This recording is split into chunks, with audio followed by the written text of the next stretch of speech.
Hi, it's December 5th, and I want to show you the project I worked on over the weekend.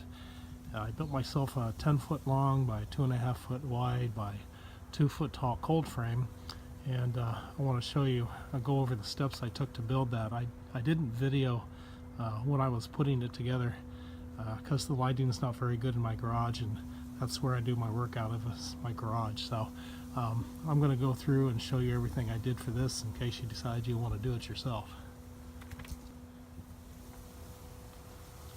Okay, so when I put this together, I made it completely modular. So I built the frame, the bottom frame, and I built each of the side and the front and the back and the top separately. So now the plastic I used is actually a shower curtain. So, because I didn't want to go out and buy greenhouse plastic, so I just went to the Dollar Tree, and I spent $1 each on these shower curtains. They're 70 by 72, and the way I did this, I made it double layered. So the frame itself, the base is made out is 2x4s. The frame, all the framing around the edges are 2x2s, and I've got 2x2 studs in there as well. Now, when I took the plastic, what I did is I put it along the top, and I stapled, used a staple gun to attach it to the frame, and then I just wrapped it down and back up and around and overlapped at the top again and stapled that in place. So I've got 2 layers, and I have one shower curtain on this half of the back, one shower curtain on that half of the back, and then I've used that 1x2 furring strip to go over the top of the where the 2 shower curtains meet. So on the side here, this is where everything's put together. These 3 screws, the middle and the 2 sides, are actually 3-inch drywall screws, and I've pre-drilled the holes through the furring strip and through the 2x2 frame, and those go right on into the back, and that holds the back on. I did the same thing here for the front. I've got 3 3-inch drywall screws going through the furring strip, the side frame, and into the front. Now, same thing here with the plastic. I went from the top, underneath, and back up again. I've got that little furring strip on top all the way around to hold the plastic in place, because I don't want to rely just on the staples.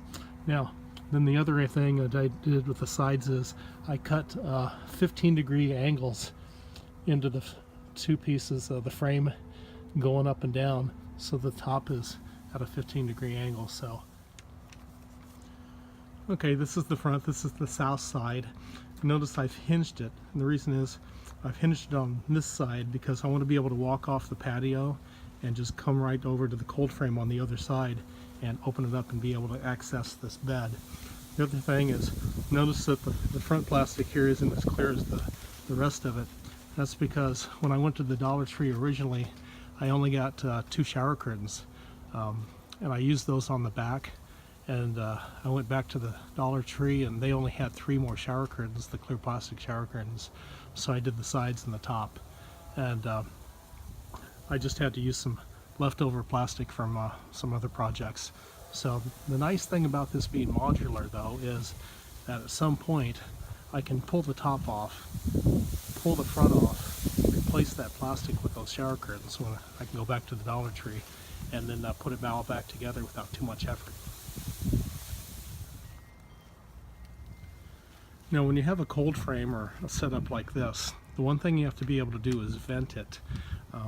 You don't want it to get too hot in there, and these can get pretty warm, so you have to vent it. Now, you have 2 choices. You can prop it up manually and vent it, or you can get an automatic opener to vent it, and that's what I did.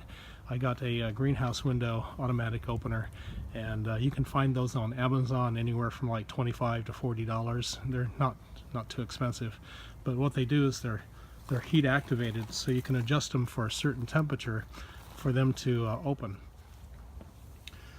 So here's the handle. That's how I'm going to open this thing. Now, the nice thing about having this clear plastic on this side especially is that I can see without even having to come out onto the back patio. So I can always be able to come out here and check and see how everything is doing. Also want to show you how I did this, the frame with the 2x4s.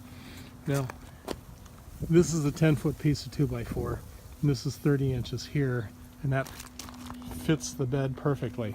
So what I did is I notched this out because I didn't want to have to run a screw through 2 inches of wood into this. So I just cut this down so it's more like 2 inches here. So I've got a pretty solid joint there. So as it turns out, when I tip this, it's just the right height so it sits on the frame of the other bed. I want to show you how I connected the opener. Like I said, you can get these off of Amazon, but I got this attached. So what happens as that cylinder warms up, it expands and it pushes up in there, pushes that, and it pushes each of those two arms apart, and it'll open that vent. And I wanted a small vent first because I didn't want everything coming out of that, all the warm air. And the other part of that is the prevailing winds are from the west to the east, or the northwest to the southeast. So as this opens that way, the wind's not going to catch it and take it off or damage the opener. So that's why I built that like that. And when it does vent, I don't want it to let all the warm air out. Like you have a normal cold frame, the whole top will come up. So I want to keep that as warm as possible, especially on cold days.